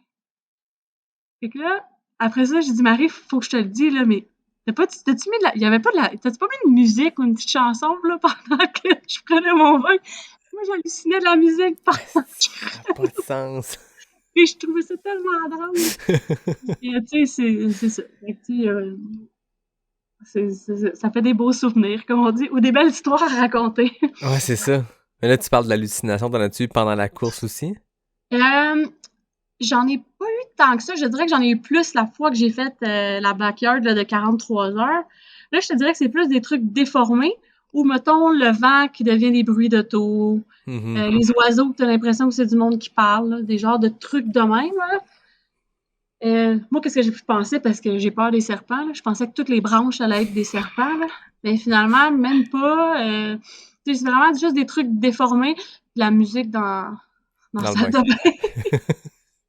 C'était pas mal ça. Mais de l'autre côté, j'avais lu que prendre la vitamine C. Non, c'est pas vrai. C'est Victoria qui a le record canadien du monde, dans le fond, sur 72 heures. Elle m'avait dit, prends de la vitamine C, ça l'aide pour les hallucinations. Bon, j'ai rien à perdre d'en prendre. Fait que moi, j'ai acheté ça à la pharmacie, là, des genres de petits sachets que tu mets dans l'eau. À la limite, ça goûte bon aussi. Puis il y a Ouais. certaines bases d'électrolytes quand même intéressantes dedans. Fait que ça fait changement. Fait que j'en ai pris quand même pas mal pendant. Fait que, regarde, est-ce que ça l'a aidé? Aucune idée, mais bref, j'ai pris ça pendant. Intéressant. Vitamine C. T'as parlé Au pire, ça nuit pas. Pardon? Au pire, ça nuit pas, là. Ouais, c'est ça, exact. La vitamine C, Exact. ça peut pas nuire. Exact. Exact. T'as parlé de votre moment qui était le plus dur ou le plus intense sur le bord de la falaise avec le vent. C'est quoi tes plus beaux souvenirs de la course, du parcours, de ce que vous avez vécu sur les sentiers? Euh, c'est sûr que il y avait un genre d'esprit d'équipe et tout qui s'est formé. Puis tu sais, même le après et tout de ça, tu comme, hey, c'est juste magique, tu sais. Pour avoir fait des courses beaucoup, tu sais, quand même plusieurs fois tout seul, que tu t'organises et tout, hey, c'est vraiment complètement différent. Tu sais, d'avoir une équipe, puis d'avoir un peu aussi, on a fait un projet avec ça, d'un peu souder comme, tu sais, puis ramener des gens ensemble pour un projet commun. Là, ça, c'est un peu ce que je trouve le plus merveilleux de cette histoire-là. Puis veux pas, je pense que ils ont quand même couru beaucoup aussi, mais je pense que tout le monde a beaucoup appris de cette aventure-là. Fait que, je pense que chacun trouvait son compte. Fait que, ça, c'est le fun. Là. C'est sûr que j'étais contente d'être allée au bout de ce projet-là parce que veux pas, tu commences ça. Oui, j'étais prête, mais il aurait pu m'arriver plein d'affaires qui auraient fait que, tu sais, j'aurais été obligée d'arrêter ou peu importe. Fait que, tu sais, j'ai comme vraiment eu une belle course. Fait que, tu sais, pour les fois que ça, tu sais, c'est pas toujours parfait. Je peux pas dire que c'était parfait, mais c'était quand même pas loin, tu sais. Ouais. Fait que je me trouve bien chanceuse d'avoir pu vivre ça. Chanceuse, mais il y a beaucoup de travail aussi derrière ça. Ouais, c'est sûr qu'il y a beaucoup de travail. Je te redonne un peu de crédit parce que là, tu parles, fait deux, trois fois que tu dis la chance, je suis d'accord, des fois on a des bonnes journées, comme je le disais tantôt, puis on sait pas pourquoi. J'ai eu une bonne journée, un bon un bon 89 heures. Exactement. Mais là, tu fais une course de 250 miles, 402 km, ça se passe relativement bien, overall très bien. On l'a même pas dit encore, mais t'as terminé cinquième femme, c'est exceptionnel, le top 5 à Cocodona. Il y a de la grosse compétition qui se fait là. Des gens qui sont habitués à ce type de parcours-là, des Eric qui connaissent la falaise puis qui savent où mettre les pieds ou pas mettre les pieds. Exact. Mais là, tu finis ça. Est-ce qu'il y a comme une espèce de brèche qui vient de s'ouvrir de dire c'est quoi la prochaine affaire? Oui puis non. Tu sais, dans le sens que là, je cherche pas à faire plus. Ouais. Le but, c'est pas de tout le temps aller plus loin, là, de plus long, là. C'est pas ça le but. C'est sûr que j'aimerais vraiment ça, comme je l'avais déjà mentionné, faire Badwater, puis retourner faire une backyard. Puis, tu sais, comme là, je me dis, hey, j'ai réussi à faire 89 heures en dormant pas trop. Tu sais, comment que je peux gérer ça sur une backyard différemment, mettons? Parce que là, c'est un autre concept, puis tu recommences à chaque heure. Mais, tu sais, je pense que ça peut j'ai appris des choses que je pense que je peux amener sur la prochaine backyard, mettons. Fait que, tu sais, ce serait de voir. Fait que c'est un peu ça que je m'enligne, mettons, à court terme. Puis, tu sais, on verra. Tu sais, comme moi, je décide des fois à la dernière minute, là, un peu comme c'est arrivé. Fait que peut-être qu'à un moment donné, il va arriver une course que je connais pas ou peu importe, un projet, puis je vais dire « Ah, OK, ça m'intéresse, ça me tente. » Parce que, tu sais, c'est ça aussi qui est important, tu sais. Moi, j'ai sorti d'une course cette année parce que, pour peu importe la raison, des fois, tu as un feeling, ça te tente pas, peu importe c'est quoi la raison, mais je pense que tu peux pas pousser les choses, tu sais. C'est tellement de temps, c'est tellement d'implication, ces projets-là, que si t'es pas à 100%, même 110%, ça marchera pas.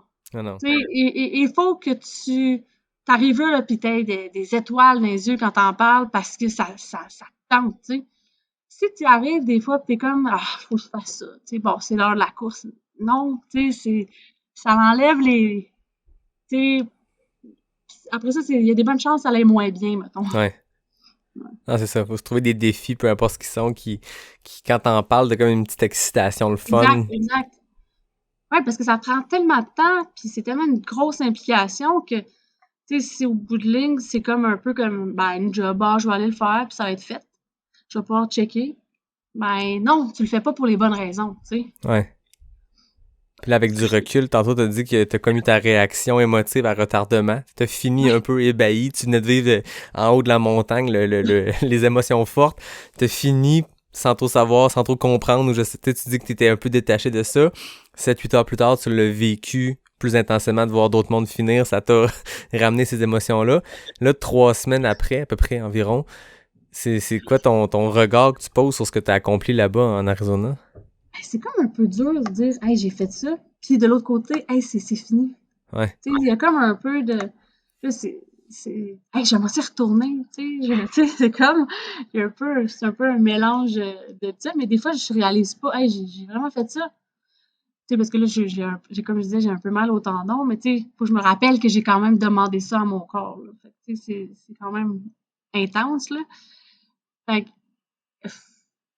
non, honnêtement, je suis fière de qu'est-ce que j'ai fait.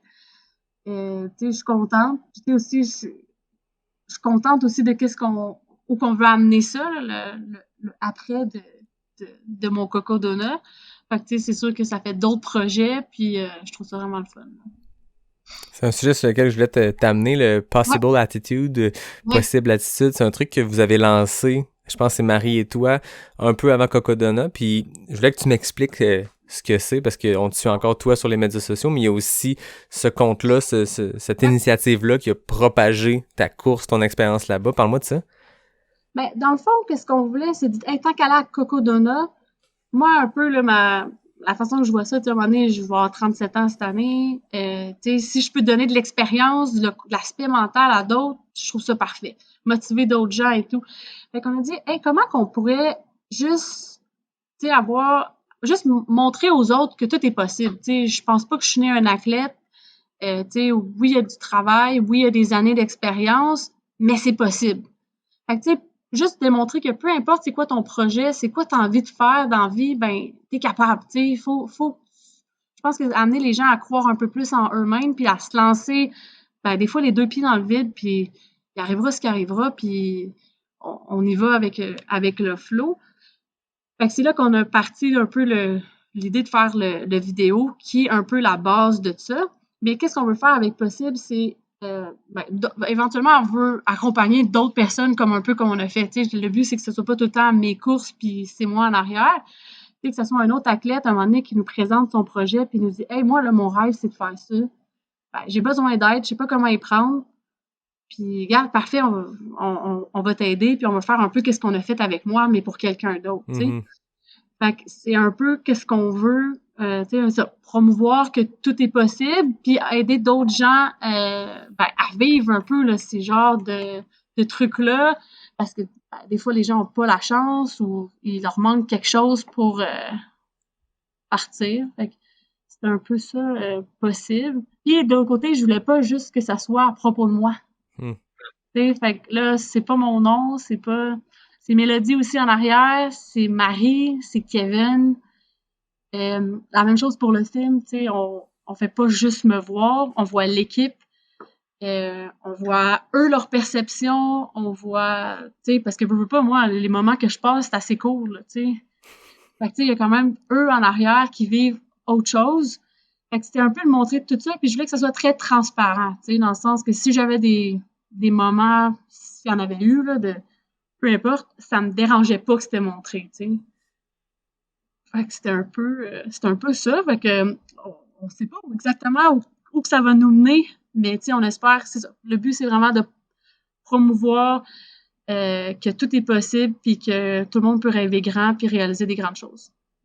Ben écoute, c'est un très beau mot de la fin. C'est pas le mot tout à fait de la fin, j'ai d'autres affaires, mais je trouve que ça clôt bien. Puis moi, c'est ce que j'ai trouvé, puis c'est quand je t'ai écrit puis que tu m'as dit de quoi on va parler. T'sais. Oui, ton Coco Donut, mais tu sais, dans quelle langue qu'on va prendre. Puis moi, il y a ça qui a transparu dans votre expérience là-bas, c'est l'effet de gang. Tu sais, je veux dire, tantôt, je t'ai demandé c'est quoi ton côté le plus positif de la course. Tu m'as juste parlé d'humain, puis de ce que vous avez vécu ensemble. Tu m'as pas parlé d'un beau pitch avec une belle vue. Tu sais, t'es allé tout de suite dans l'expérience humaine, puis ça s'est vraiment ressenti dans votre expérience. Tu sais, autant toi, ce que tu as partagé après, mais même quand on pouvait vous suivre avec le compte de Possible, avec Mélodie, avec ce que Marie partageait, on sentait vraiment l'effet de gang, puis que c'était toi la coureuse, mais que c'était un projet de groupe, puis t'amener jusqu'à la ligne d'arrivée, c'était un effort collectif, puis c'est souvent ça pour les grandes aventures comme ça, parce que le crew est aussi important que tout le reste, mais là, on l'a vraiment senti intensément, puis je trouvais ça beau de la façon que c'était partagé, parce que on voyait vraiment que c'était Un party de gang, là, tu sais, dans le meilleur et pour le pire, là. Exact, c'était pas mal ça. On était toutes bien proches, bien intimes. Ouais, c'est parfait. C'est malade. C'est une belle expérience. Moi, tu le sais, d'habitude, je clôt avec les questions éclair-nac, mais là, tu as déjà participé. Fait que quand je reçois quelqu'un une deuxième fois, j'y vois qu'une nouvelle twist, moins compétitive, moins dans le chrono, dans les questions ouvertes NAC. Fait que c'est 10 questions. Tu réponds ce que tu veux. Il n'y a pas de limite de temps. C'est juste pour le fun. Parfait. T'es prête? Je suis prête. Tes espadrilles préférées? Norda. Ouais. T'as porté ça pendant 402 km? Pour vrai, j'ai porté la même paire tout le long. Et puis, moi, ça a donné là, que je voyais Norda partout. Je me suis commandé des Norda. Je les ai essayés. Je me suis fait des entraînements avec. Tu sais, c'est pas je te commandite, puis let's go, puis tout. Là, tu sais, là, maintenant, OK, là, ça a peut-être changé, mais je suis allée vraiment parce que c'était mon choix personnel. Tu sais, il y avait pas... puis c'était wow! Je les ai vraiment aimés. Puis c'est ça, c'est devenu mon coup de cœur. C'est une entreprise québécoise en plus. Exact. Fait que encore plus, t'encourages ici. Ils sont super fins. Fait que non, c'était... C'est un beau success story, Norda. C'est le fun à voir. Ils ont une mise en marché. Tu sais, Nick et Willa, les fondateurs, je pense qu'ils ont un background marketing, mise en marché. Tu sais, c'est pas juste des créateurs d'espadrilles, c'est des gens qui ont travaillé dans l'industrie, qui ont fait plein de jobs là-dedans. Puis ça a paru du début à la fin de cette mise en marché-là, qui ont teasé des choses, puis c'était mystérieux, puis on voyait le nom popper, mais on n'avait aucune idée c'était quoi. T'es là à une course, puis il y avait des dudes avec des crewnecks Norda, mais on savait pas c'était quoi la Norda, puis à un moment donné, l'espadrille est arrivé, puis ceux qui l'essayent, ceux qui l'ont essayé ont l'air d'avoir capoté là-dessus. Raise the Hab était impliqué pour le design. C'est exactement eux que j'ai pris là, pour la course, là. Puis comme j'ai dit, là, j'ai pris, tu sais, je les ai pris plus grands parce que je savais que 400 km, tu prends plus grand, là, mais c'était la même paire du début à la fin. C'est malade. Regarde, c'est parfait comme ça. Ben oui. Ton repas d'avant-course? Hey, moi, je change pas grand-chose. Pour vrai, je sais même pas qu'est-ce que j'ai mangé. Je m'en rappelle même plus. Pour vrai, je suis pas du genre, let's go, on fait un gros carb load, là. J'essaie de manger normal, comme je mange toujours, puis d'augmenter un peu. Dans le sens, je vais pas manger une salade la veille, là. Mm-hmm. Mais je peux même pas te dire qu'est-ce que j'ai mangé avant, fait que c'est pas, il y a pas de rituel, là. C'est pas n'importe quoi, là. Ton repas d'après-course, ça a été quoi? Hey, c'était la fête à Kevin pendant la course, puis on l'a comme un peu oublié. Puis, fait que là, après, pas la nuit avec la chanson dans le bain, là, l'autre nuit, on était encore à Cocodona. Puis là, on était retournés à Phoenix. Puis là, Marie nous avait trouvé une belle petite place pour fêter Kevin, fait qu'on a mangé des tacos. Très fort. Ton produit NAC préféré? Excuse. Tacos et bière. Tacos et bière, c'est un bon repas d'après-course. Ton produit NAC préféré?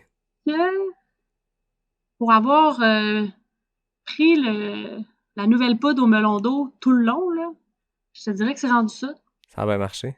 Ouais, parce que, tu sais, c'est quand même, je pense, c'est 250 calories pour, je sais pas combien la ration, là, mais, tu sais, ça te permet de peut-être moins manger, là. Fait que non, puis même le goût, c'était le melon d'eau, c'est parfait, là, surtout quand il fait chaud, là. Il est pas prononcé, le goût. Ça passe quand même bien. Exactement. Mais sinon, tu sais, j'adore tout le temps leurs bars, là. Je mange ça comme collation chez nous, là. Tu pars jamais courir sans? Ma montre. Très fort. Et puis pour une fois, ça c'est vraiment drôle, je me suis acheté une Garmin Enduro, mais avant, je te dirais même l'année passée à la Backyard, ma montre ne te fait pas plus que 8 heures.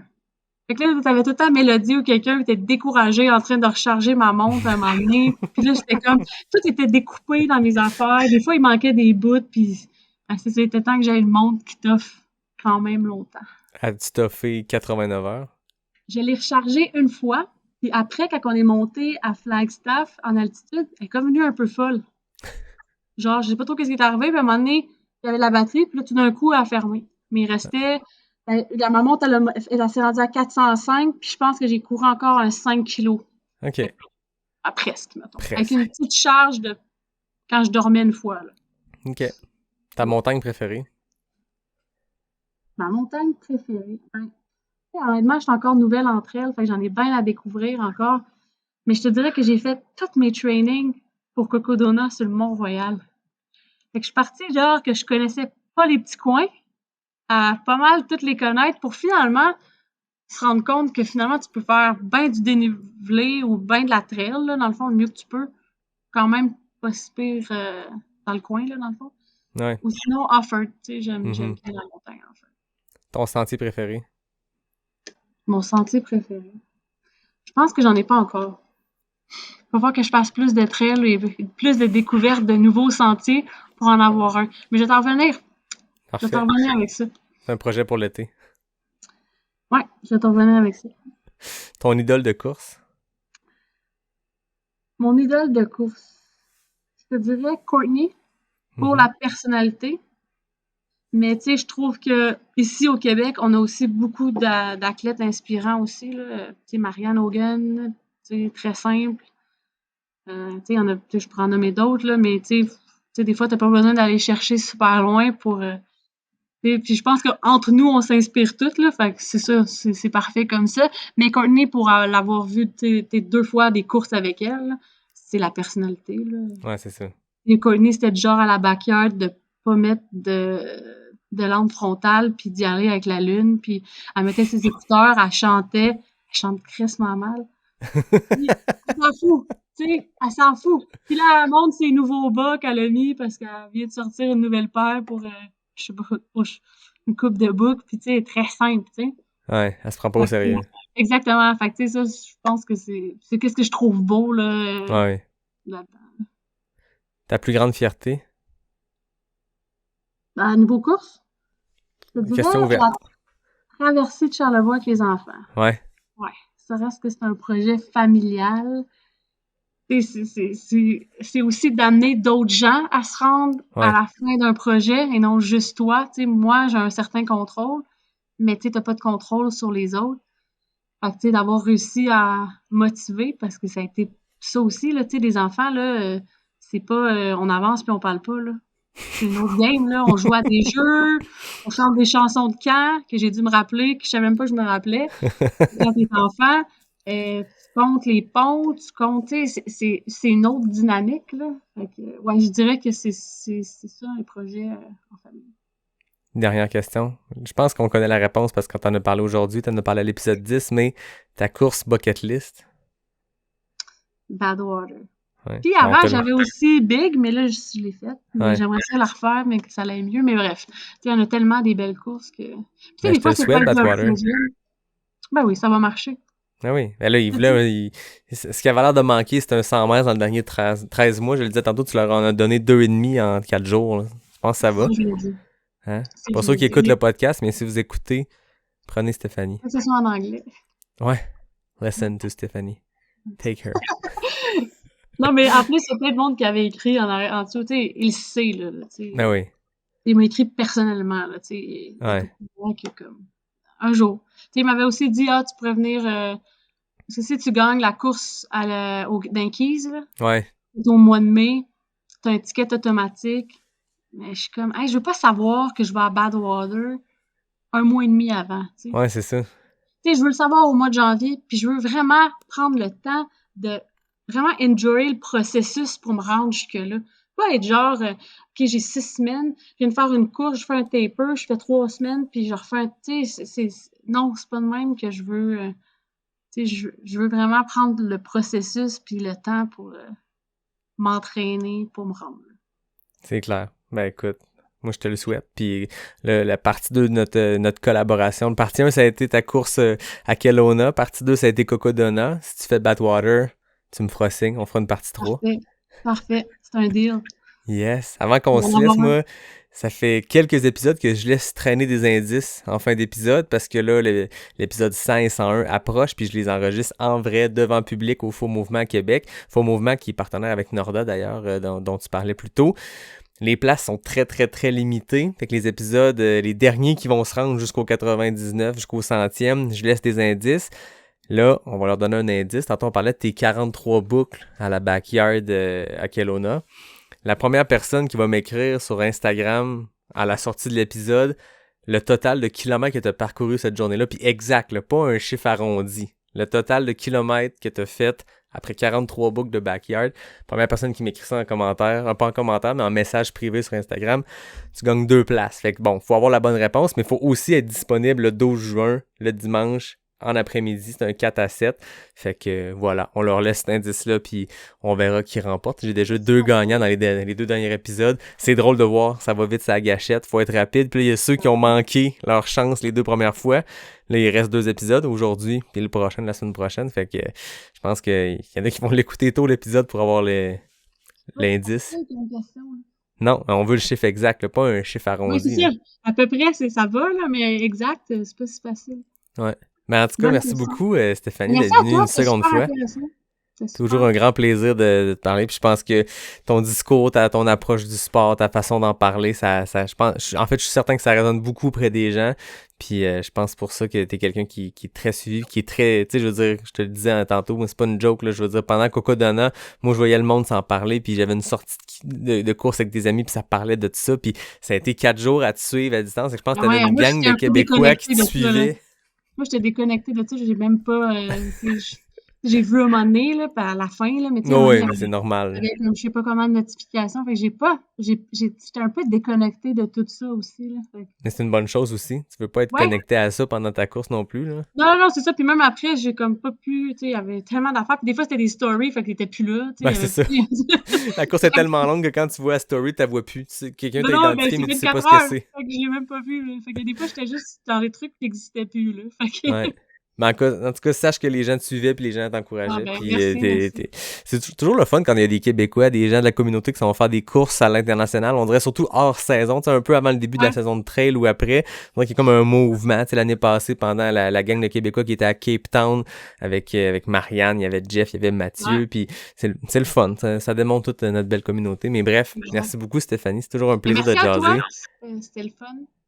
Yes, puis à tout le monde, mais en fait non. Je commence par remercier ma gang. Je remercie David Hébert qui a signé le design graphique du podcast depuis le début. Je remercie Fred Desroches pour le thème musical. Je remercie NAC. On en a parlé aujourd'hui avec leur nouveau drink mix Melon d'eau.